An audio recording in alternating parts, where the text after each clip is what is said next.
Bienvenidos en un encuentro más a Caminos con Historia y estamos aquí nada más y nada menos que en la gran casa y biblioteca de Víctor Guerra, que da mucha guerra, pero es un gran intelectual en temas de la caminería y también a ratos de la masonería y otras temáticas que me ha ido contando que hacía en su tiempo libre que no podemos contar aquí.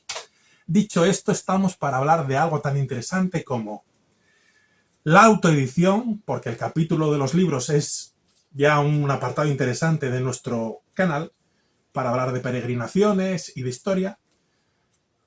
Vamos a hablar en concreto de los libros de la autoedición relacionada con el Camino de Santiago. ¿Qué es esto? Todos los libros que autores se autoeditan, facilita la edición, pero también la revisión pues es menor y vamos a hablar de los pros y los contras y ver qué hay bueno y qué no hay bueno. ¿Qué tal, Víctor? Buenas tardes. Hoy vas a ganarte muchos enemigos, porque amigos creo que pocos. Ya me queda un poco, pero soy por la edad, ¿eh?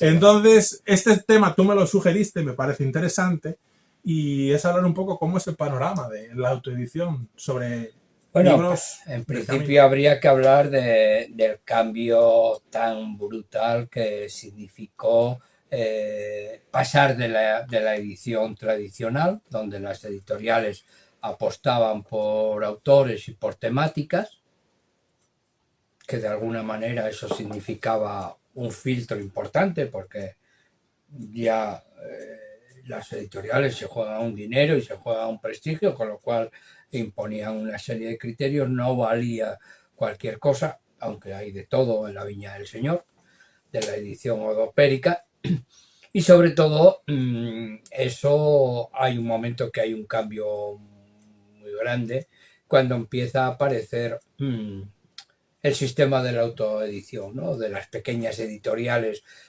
que te lo hace. Bueno, la autoedición habría que distinguir entre la autoedición tipo Amazon, que bueno, o de esa tipología que es un programador automático donde metes el texto y más o menos te lo da hecho.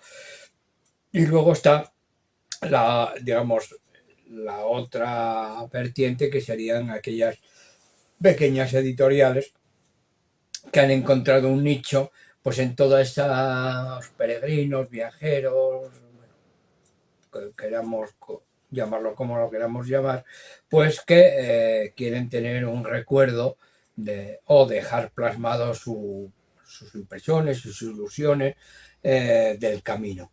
Y que lo que antes era una dificultad de entregárselo a una editorial, tenías que pasar una serie de filtros, etcétera, etcétera, pues con esto, digamos, estas pequeñas editoriales casi como de autoedición, lo que te lo facilitan todos los mecanismos para que tú puedas tener un libro como un libro de encargo, ¿no? O sea, yo encargo 100 ejemplares, 200 ejemplares o lo que según el costo, ¿no? Y donde el filtro, bueno, hay editoriales que te hacen un informe previo, si el contenido está bien, si puede ser atractivo, te dan aquellos aspectos que puedes mejorar. Todo eso se incrementa en el precio finalmente, que digamos que este tipo de editoriales lo que hacen es desglosar todos los capítulos del libro y según lo que quieras, pues te van.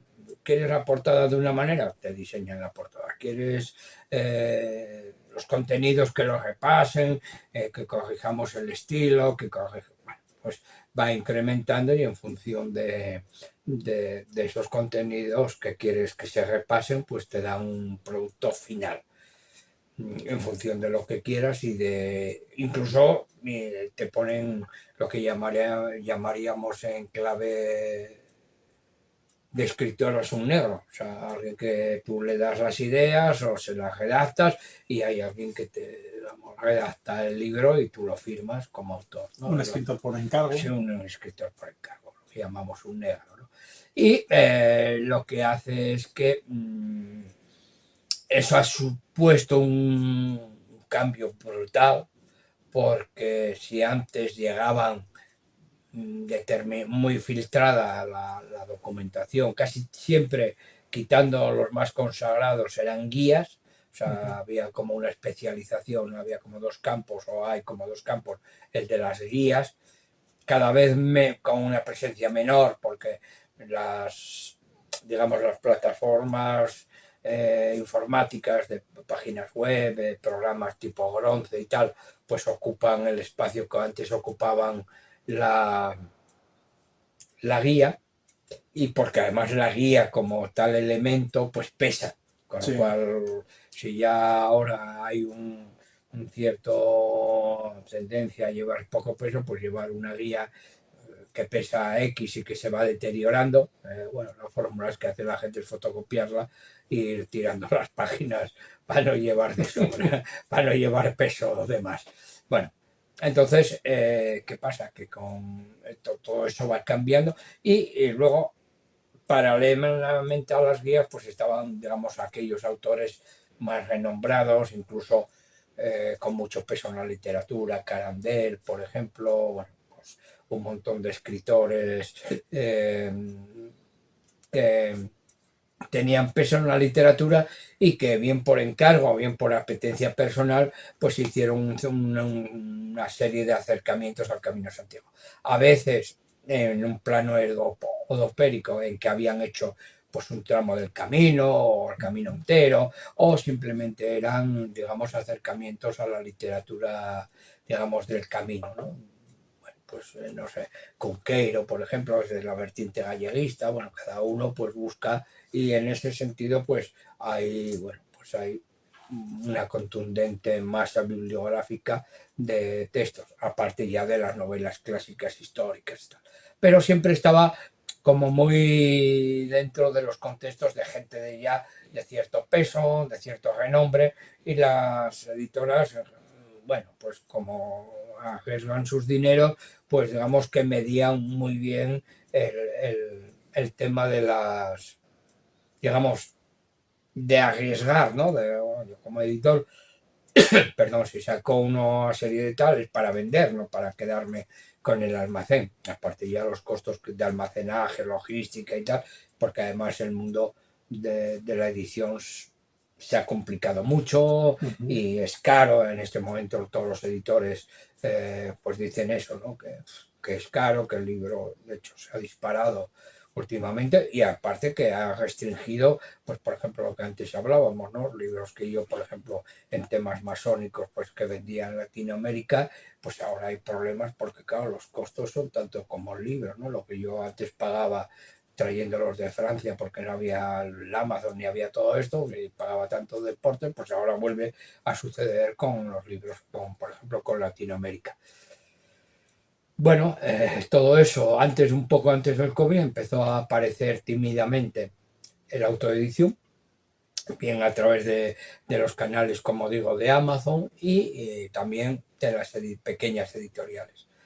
Eso ha significado también una proliferación de libros, casi todos muy parecidos. Yo la crítica que les hago en general, aparte ya de la calidad de unos y otros, o sea, evidentemente la calidad de la autoedición en Amazon. Bueno, si solo es texto y no te importa mucho el libro, pues bueno, no te. bueno, hay que decir también que a favor de Amazon hace un año, 2 años, aparte de la tapa blanda, ha introducido la tapa dura y una calidad un poquito mejor del papel. O sea, que Sí. también están siendo Sí, competitivos en el eso. problema que tiene Amazon, por ejemplo, para los autores, es que tú tienes que comprarte tus libros. Que decirte que si tú haces Sí, cierto. si te haces la autoedición, pues o bien por tu cuenta o encargándolo a una imprenta, por ejemplo, o a una editorial, a ti te dan los ejemplares que has contratado y tú haces. Es verdad que te pueden ayudar a la venta y te puede a la promoción y a la difusión, pero bueno, tú tienes esos libros para hacer con ellos lo que quieras, ¿no? En ese sentido, bueno, ha sido bueno. Ha habido una democratización de la edición, en tanto que hay muchas personas que llegan a la edición, pero eso también ha traído consigo el que llegue, digamos, mucho libro que en otros contextos no hubieran pasado los filtros. hay libros de calidad, porque puede ser que un autor que esté cansado de tener que gestionar con editoriales, y hay veces que las editoriales, pues que si contactos o es un mundo, ¿no? Pues deciden un libro de calidad y lo sacan por una autoedición. Por eso una autoedición no quiere significar que sea malo. Pero sí que es cierto que la autoedición ha democratizado tanto el acceso a la edición que puede haber gente que lleve nada más y nada menos que casi un borrador sin editar, todo el texto mal ordenado, etcétera, y eso sale y se imprime, porque no hay ningún tipo de revisión. Entonces eso es lo que hace que la calidad haya bajado. Pero no solo la calidad, como tú dices, digamos, del continente, ¿no? Sino Y que también del contenido. el contenido, porque partimos de un problema básico, y es que todos hacemos el mismo camino. Y partimos de los mismos lugares tópicos. Porque la gente lo que suele hacer es contar las vivencias de su camino. Pero unas vivencias no muy personales, Bastante sino genéricas. bastante genéricas, haciendo referencia, digamos, un poco a las clásicas. Tengo agujetas, me salió una aguja Claro, en el entonces, pie. ¿qué pasa? Que cuando uno es un lector esporádico porque el libro se lo has comprado a un amigo o a una amiga o porque te lo han regalado o por lo que sea, pues no te importa porque, bueno, no tienes una referencia. Yo, por ejemplo, que entre lo que puedo voy comprando algunas catas en esa autoedición, pues me doy cuenta que tengo material para contrastar, ¿no? Que veo que cojo libros que no están mal escritos, pero me están contando lo mismo. Digamos, es una repetición del Codex Calistinus, digamos, en versión siglo XXI, ¿no? Entonces se te cae un poco de las manos. Ahí es donde yo creo que ha bajado el tono, podríamos decir de calidad, pero es porque partimos de que no hay una experiencia propia vivida. Quiero decirte, yo veo poca lectura previa, que los autores se echan al camino y esta es mi experiencia y yo aquí cuento mi vida, ¿no? Claro, cuando eres un lector individualizado, pues vale, pero cuando ya empiezas a leer más, pues a veces esos libros que te apetecen, pues se te caen un poco por repetitivos. Y por un lado hay poca lectura, digamos que te sirva además de repositorio para poder reactualizar tus vivencias o enriquecerlas. Y luego, claro, se parte de una concepción un poco errónea. La aventura no es ir a Santiago. La aventura es el camino. Es el camino y la vuelta, que es la que nadie hace, ¿no? Los mitos, los antiguos mitos, el héroe iba allá y volvía para contarlo. Entonces el viaje no es tanto ir, porque es un viaje pletórico, estás fuerte, la vivencia está muy a flor de tierra, o sea, de mente, llegas al objetivo final, en este caso Santiago, y ahí se muere, ¿no? O sea, bueno, y entonces, si te vas a las historias de los mitos, de los grandes héroes de la mitología, todos vuelven. Y vuelven para contarlo, porque la aventura es contar la ida, pero la gran aventura es, en términos de Camino Santiago, es volver. Ya no hay señales, por ejemplo, y eso sería un argumento importante. Ya no tienes una línea que te lleva, digamos, del Ñarigón en cada cruce, con lo cual en cada cruce es un enigma, o sea, por dónde vienen, por dónde van, quién te para, tienes que a veces esperar a que venga alguien para saber, para continuar, si no tiras de la tecnología, tal. Luego te pasa otra cosa y eso sí que es una aventura. Es que tú en esa aventura del regreso, y haré un trabajo, me imagino, sobre los falsos mitos digamos, jacobeos del siglo XXI, es que no tienes amigos. tú vas solo. Con quien te cruzas es unos segundos. Tú llegas a los albergues y nadie sabe de dónde has salido. Creen que vienes en coche o en taxi o en autobús o tal, porque nadie te ha visto. Entonces tú vas en dirección, digamos, de retorno, lo que llaman ellos al revés, que no es al revés, tú vas de retorno y los compañeros te duran lo que dura un cruce, más allá de que te pregunten, que al final ni tú respondes porque es tan cansino que te pregunten siempre lo mismo o que te pregunten y estás mirando el teléfono, con lo cual llega un momento que dices, bueno, estrella, buen camino y cada uno sigue lo suyo.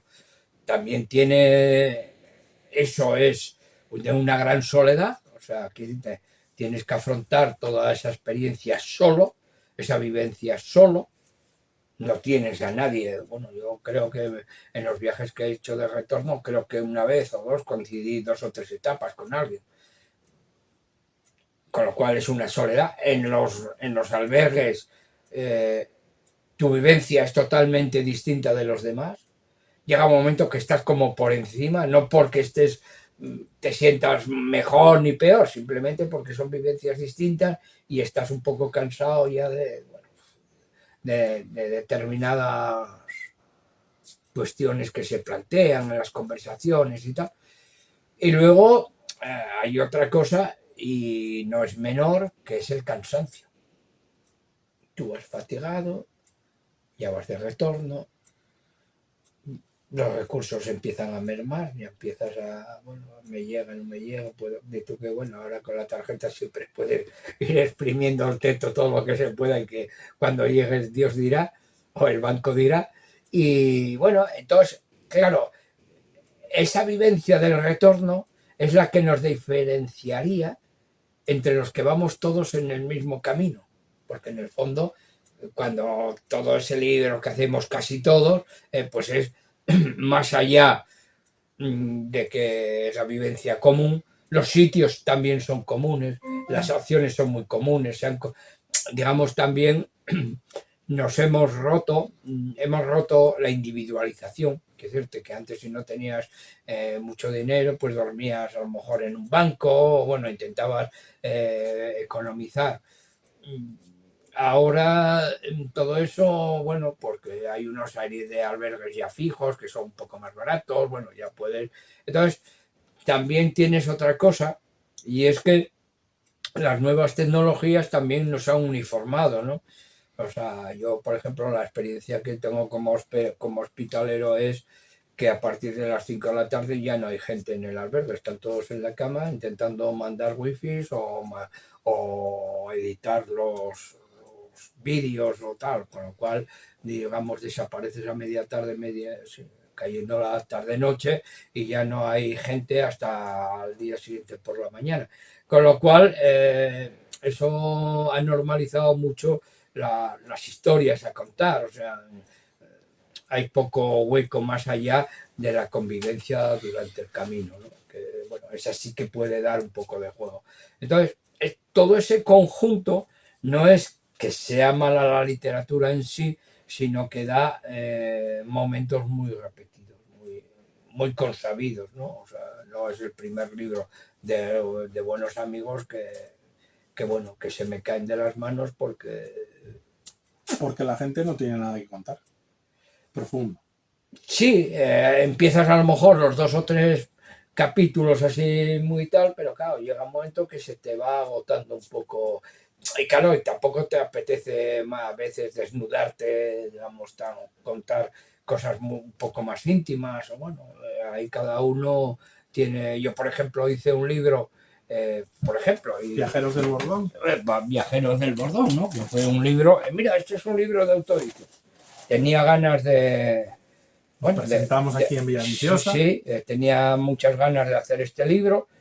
Era un libro que tenía mal encaje para las editoriales, porque ahora también las editoriales de temas de caminería son muy pequeñitas y tal.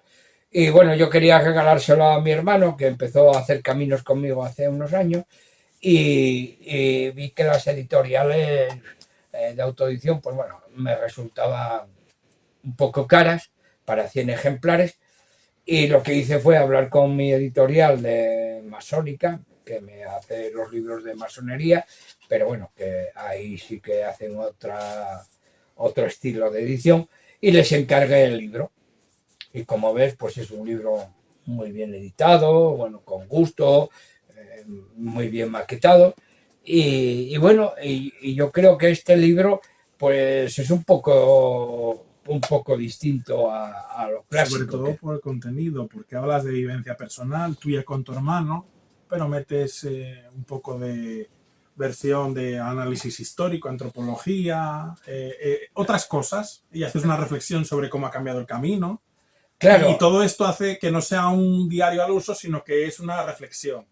yo creo que esa es la falta de libro que noto, ¿no? O sea, y eso significa que deberíamos, digamos, ir por el camino como una parabólica, ¿no? Recogiéndolo todo, que decirte, no querer contar un poco tu vida de las ampollas y tal, sino con, Camino iniciático, sí, en ese sentido transformador. de ir viéndolo todo, de ir absorbiéndolo todo. No, tío, no todo el mundo tiene la capacidad, yo lo entiendo que no todo el mundo tiene la capacidad de, digamos, de absorber tanta información como nos da el propio camino, que nos lo da. Por ejemplo, hay muy poca reflexión sobre el camino en sí, o sea, cómo se estructura el camino, por qué ese camino y no otro, por qué hay tantas redes de caminos, por qué hay tantos caminos y por qué hubo tantos peregrinos. Bueno, pues esas reflexiones te ayudan a entender el territorio y te ayudan a entender dónde estás, ¿no? Entonces, yo eso es un poco lo que he hecho en falta, y por ejemplo en el libro de Viajeros del Bordón, por el camino primitivo, fue lo que intenté, ¿no? O sea, plasmar más o menos ese conjunto que conforma el Homo Viator, o sea, ese hombre que camina, que lleva consigo la experiencia de una vida o varias. Homo viator, o yo me atrevería a decir Homo migrator también. Sí, sí, claro, es el hombre que viaja, el hombre que además entra en territorios que no conoce o que conoce, pero que significan cosas distintas, ¿no? Por ejemplo, yo me acuerdo una vez que le propuse a mi hermano dormir fuera, o sea, decir, mira, esta etapa es muy larga, hay una capilla no sé dónde, allí dormimos. Pero ¿cómo vamos a dormir ahí, hombre? Que no, no sé, mira, lo único que nos va a pasar es que los ratones nos estén queriendo comer la comida, pero aquí no va a venir nadie a molestarnos. Y la verdad que eso fue una experiencia para los dos, o sea, pues bueno, yo ya había hecho esa experiencia de dormir por donde me conviniera y fuera de los albergues, incluso estando en los albergues a veces salgo a dormir fuera, porque hace calor o porque roncan o por lo que sea, y bueno, fue una experiencia, y para él, en sus pequeñas anotaciones, pues también fue romper el marco de lo clásico que veníamos ya 15 o 20 días durmiendo en albergues, cuando empezamos en la racha bueno, de dormir, porque también el camino lo exigía así, en los cabildos de iglesias, pues eso hizo que, bueno, que se explosionara toda una vía para introspeccionar. Perdona que te interrumpa, pero este libro que yo lo recomiendo, lo presentamos y está también en el canal. ¿Está a la venta o no está a la venta? Sí, ¿Está sí, agotado? sí. ¿Se puede encontrar sí, en Amazon? En Amazon En está, Amazon pondremos el enlace. Y luego en la editorial, en Aude Sapien. No, ¿Aude qué? Sapere Audio. Sapere Aude. Pero bueno, en Amazon es la forma más fácil de encontrarla. Yo creo que estará a punto de agotarse si no se agotaron, porque además se hicieron muy pocos ejemplares. No sé si. Opinión personal, pero si quieres le puedes perfilar o mejorar, pero yo, este libro merecería una edición nueva. Porque Sí, es bueno. sí, tiene algunos fallos, digamos, ortográficos, aunque se revisaron, pero bueno, al final siempre salen. y, y se hicieron, yo creo que 125, 150 ejemplares.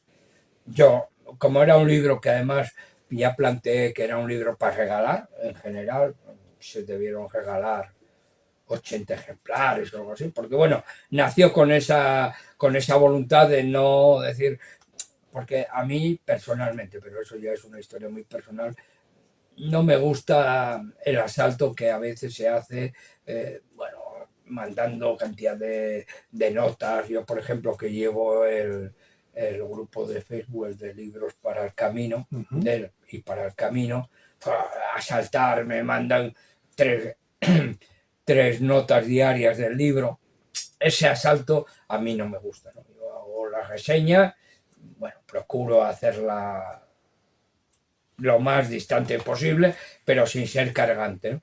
Y sí, es verdad que posiblemente no sé, habrá que mirar un momento dado con el editor a ver si le queda algún ejemplar y si no, pues bueno, hacer otra pequeña tirada. Es verdad que con esa autoedición ha salido muchas más publicaciones, como decimos, a veces muy repetitivas en los contenidos, porque además eso, quitando caminos muy, por ejemplo, para que se conozcan, ¿no? Por ejemplo, libros sobre el camino olvidado, de experiencias en el camino olvidado, yo conozco muy pocas. O del camino Sanabrés, por ejemplo, por decir, o bueno, caminos un poco, digamos, fuera de lo trillado, ¿no? Entonces, sería bueno. Y es verdad que en esa autoedición por 300 o 400 euros, pues dices, bueno, pues tengo la posibilidad de tener 100 libros para regalar. Y bueno, que me queda como un recuerdo y para cumplir ese tópico de tener un hijo, escribir un libro, pues hay determinada peregrinos que se pueden permitir el lujo de decir, bueno, pues yo hago un libro, me gusta, que me gustaría que quedara, y eso ha traído un poco este mundo tan complejo de la autoedición, que además hay un mundo de pequeñas editoriales y proyectos editoriales que se dedican a esto. Y la verdad es que ha llegado tal momento que ya es inabarcable comprarlo todo. Yo voy adquiriendo algunas cosas que me interesan, que me llaman la atención, bien por el currículum del autor, que promete, a veces te equivocas, otras veces el título, bueno, ahí hablábamos el de Ferreira, ¿no? El de un camino que no llegó, que el tiempo apagó. Bueno, que está en todos los sitios, pero luego el contenido, pues por ejemplo a mí, bueno, me ha dejado un poco, bueno, también porque tenía ciertas expectativas de que el sitio por donde paso, más que a lo mejor una novela contando sus experiencias, hubiera sido más interesante para todos y más enriquecedor, porque en esa búsqueda de documentación, en esa búsqueda de contenidos, tú aprendes también mucho, ¿no? Y es el camino de Ajeira, ¿no? El camino de Ajeira y Arriero. Bueno, pues eso es todo ese mundo. Editoriales, como digo, de autoedición hay, a poco que pongas Google editorial de autoedición o tal, pues hay 50.000. Y luego los precios los hay como de todos los rangos. Depende de lo que exijas, depende de lo que tú des, depende, bueno, pues... Pero mira, algo que podemos hablar que es de la autoedición y de la edición con grandes editoriales, que tú y yo notamos en falta es, en profundidad, libros que investiguen la historia del camino. No hay tanto. No. Libros buenos, hay pocos. Sí, o sea, yo por ejemplo, que puede haber ahí 500, 600 libros del camino, y si ahora nos echamos en la manta a la cabeza de sacar 20, 30, igual con guías y todo sacamos más, pero repetitivos, o sea, bueno, y sobre todo cuando uno ya ha leído bastante y muy abierto y tal, se da cuenta de que es muy repetitivo. Y el tema da, pero claro, el tema da si profundizas en él. Y luego, claro, si tienes la particularidad de que redactas bien, de que eres divertido, Como no, tú. No, por lo divertido, ¿eh? no, a lo mejor con 2 vinos y escribiendo soy un plomo. Pero bueno, oye, también tiene el problema de, y eso hay que reconocerlo, ¿no? Mucha de la gente que hemos llegado a la literatura o al mundo de los libros, pues somos autodidactas. La formación que tenemos o que no tenemos es un hándicap, ¿no? Y bastante a veces hacemos que afrontamos retos. Por eso a veces en ese paso que hace el autodidacta, yo le exijo también que lo dé no solo a la hora de escribir o de enfrentarse a un pequeño proyecto editorial, sino también dar un poco más de sí, ¿no? Que ese libro le sirva, aparte de la experiencia que ha vivido, le sirva también para crecerse, ¿no? Para decir, yo además con este libro, yo por ejemplo siempre lo digo, los libros que escribo es para conocer aquellas incógnitas, despejar aquellas incógnitas, aquellas dudas que tengo. Y es mi interés primario. Luego, oye, si eso viene y puedo adornar las demás cosas, pues es más y mejor, ¿no? Y es lo que luego hace que un libro se distinga uno de otro. El problema que se encuentra en los temas así de editarse uno mismo es que, claro, llegas a quien llegas.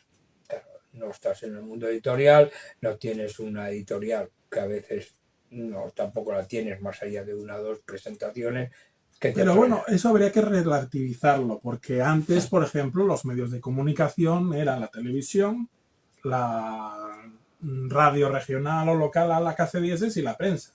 Pero hoy en día ciertamente hay páginas web, canales y hay gente que tiene sus seguidores y que no quita para que con sus propios medios de comunicación, sus redes, pues llega gente y que se vendan libros. Sí, eso no tiene por qué. Sí, la verdad es que si se hace con un poco de cuidado, y yo por ejemplo siempre procuro que alguien me ayude o que alguien tal, porque si no tienes tendencia a repetirte, a caer, a ser muy tópico y a querer estar siempre en candelero. Y no, yo creo que como las editoriales, los libros tienen una vida, tienen una proyección y a veces cuando eres tú el que proyectas, esa medida no la pierdes, ¿no? O sea, lo que hablábamos con algún libro en concreto, que abres la página web en la que abres el grupo de no sé qué, y está el libro, y el libro, y el libro, y el libro, y llega un momento... A mí particularmente ese sistema no me gusta.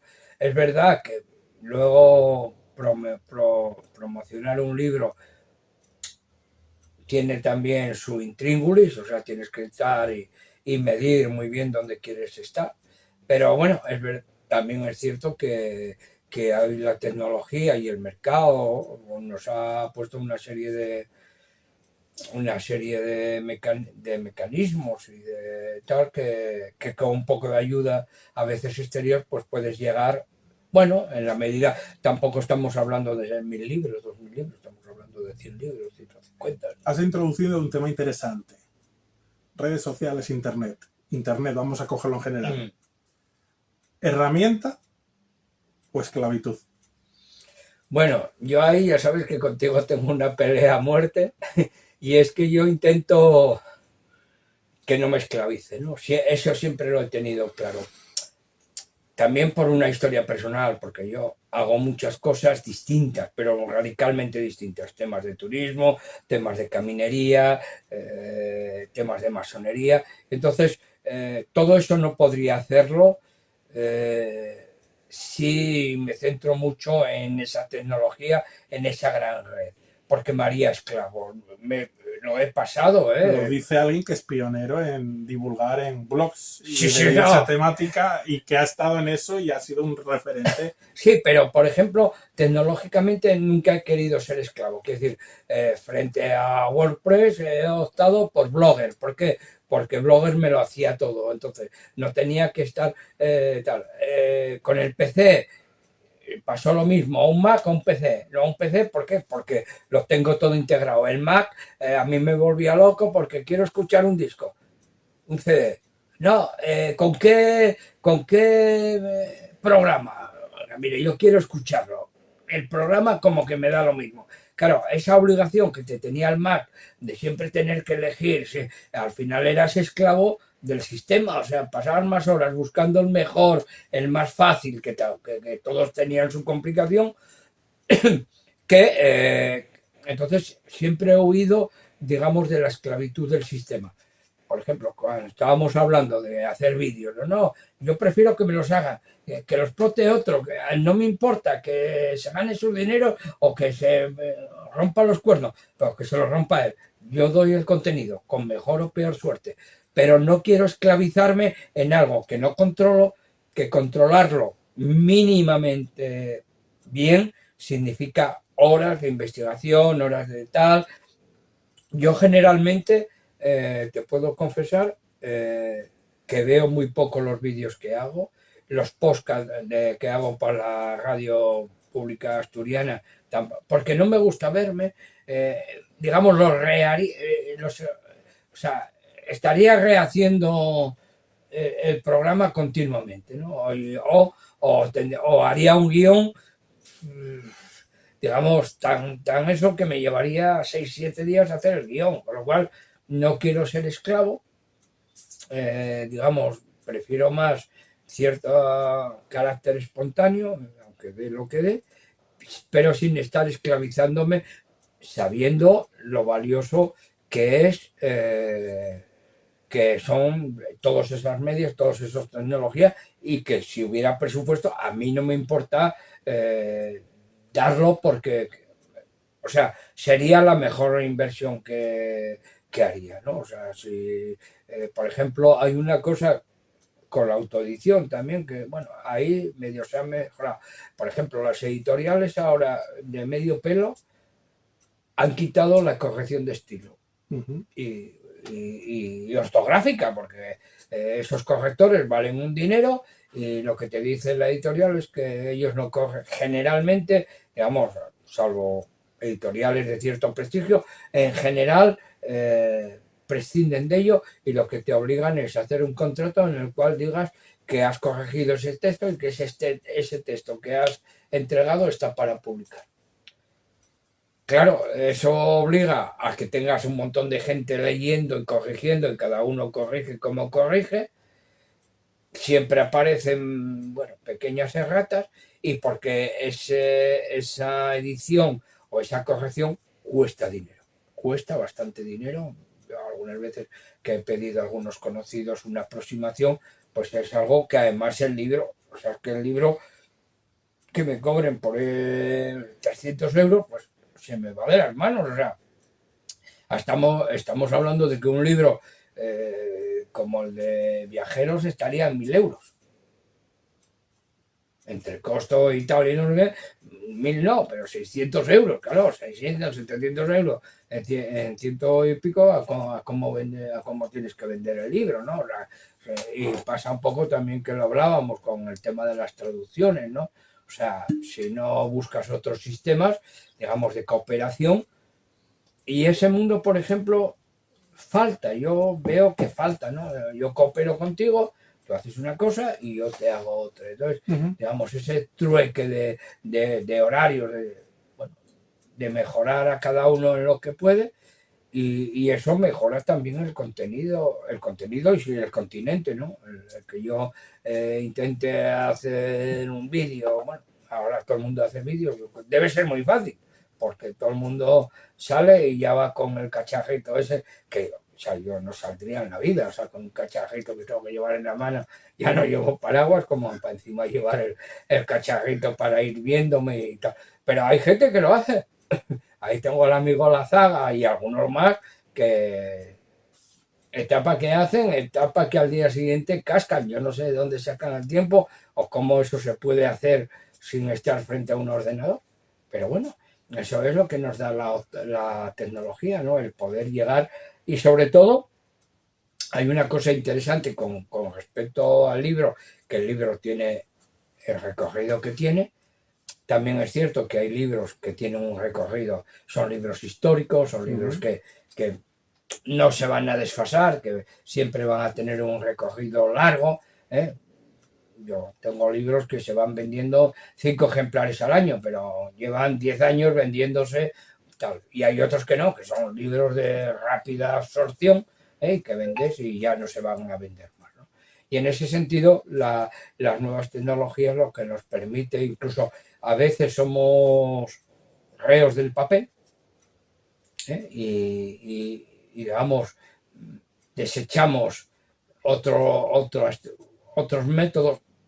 Yo compro, por ejemplo, libros electrónicos, ¿no? O sea, libros ebook y tal, y Kindle y tal, pero me cuesta mucho leerlos, y tengo cosas interesantes que tengo pendiente leer, pero me cuesta todavía. O sea, no soy de esa generación, hay generaciones que ya leen directamente, también depende un poco del trabajo que tengas o de los... A ver, hay buenos dispositivos como los dispositivos Kindle que no brillan, que la luz no cansa la vista, o las nuevas pantallas que no son de luz reflectante, pero sí que es cierto, no sé hasta qué punto habría que profundizar, pero hay estudios que indican que la comprensión es mejor cuando se lee en papel.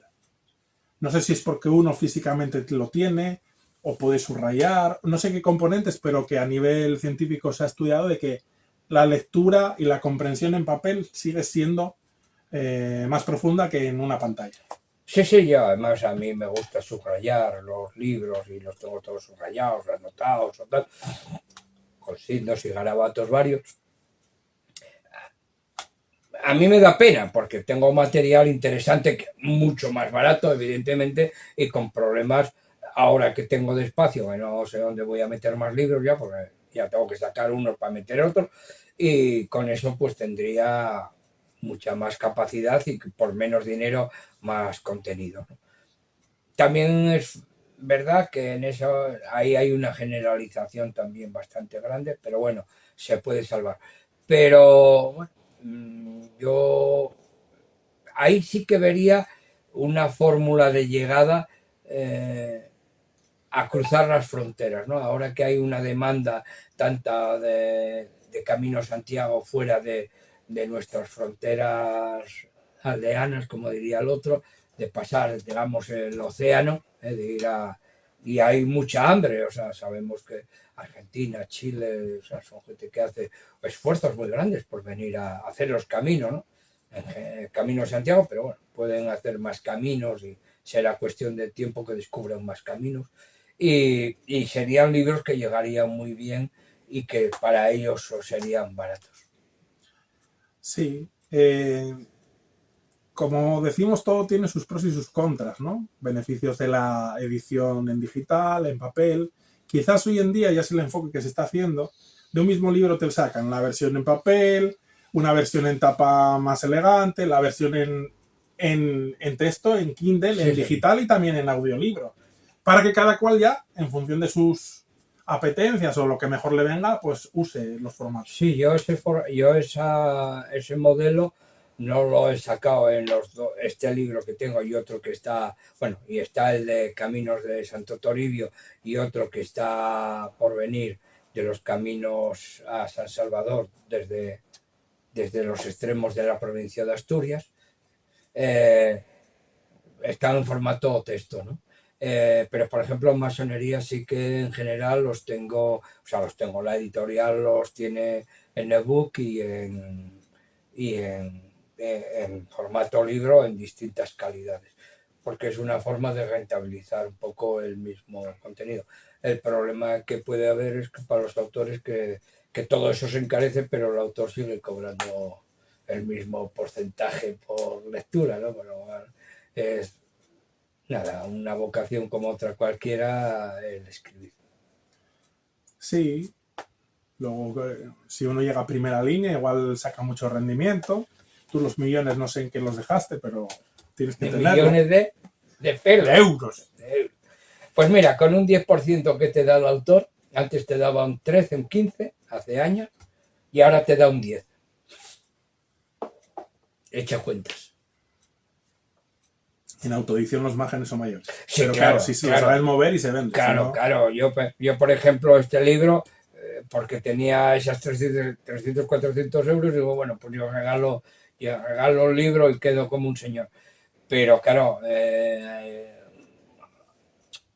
si tú te lo haces para venderlo y das un poco la coña a los amigos y fuerzas un poco la máquina, sacas, sacas la edición, sí.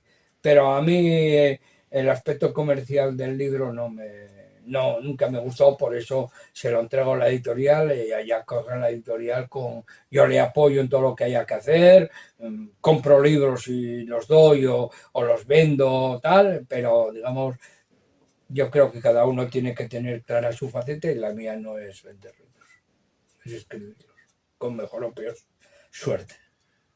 Yo creo que aquí queda un poco el balance. Autoedición sí o no, pues dependerá la calidad del autor. Sí que es cierto que como se ha democratizado tanto, hay mucho libro que quizás un 60-70% se podría descartar, porque no dejan de ser más que unas memorias editadas de yo hice el camino y dejo un testimonio, como hago fotografías y se las enseño a mis amigos. Pero puede haber un 20%, un 30% que tenga valor.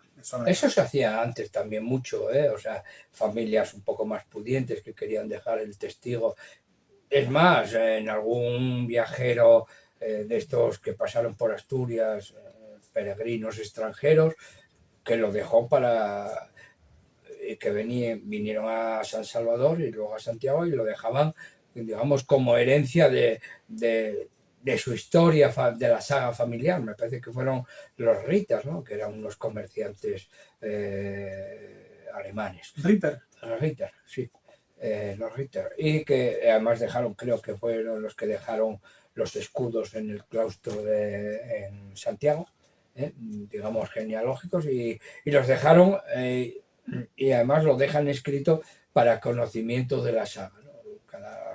Cada elemento importante de esa saga escribía unas memorias de su camino y las dejaba, no tanto para publicar, que se publicaron más tarde y yo conozco, yo tengo libros de saga. Los Álvarez González en Gijón, por ejemplo, sacaron un libro que además no era Venial, o sea, era, digamos, para uso propio de la familia, algunos ejemplares de compromiso, ¿no?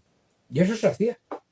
Pero bueno, ahora como queremos llegar mundo adelante, pues bueno, y abierto, evidentemente, lo que ha abierto es todo un mundo comercial importante, porque empezó como no como una tontería, como una oportunidad de negocio, y hay cantidad ya de pequeños negocios dedicados al tema de la autoedición y además mejorando mucho, porque antes es verdad que era muy primario, pero ahora ya hay trabajos que no sabes ya si es el trabajo propio de una editorial, digamos, comercial al uso, o ya estás ante un producto importante. Pues para esto y mucho más, Visa o Mastercard. Amigos, este ha sido el episodio de hoy. Como siempre, es una gozada estar aquí en casa de Víctor y disfrutar de sus libros y de su compañía. Nos veremos en un nuevo episodio, volveremos a estar con Víctor, que tenemos muchos temas en agenda para este lugar y otros que vendrán. Y siempre nos encontraremos en Caminos con Historia. Un abrazo a todos.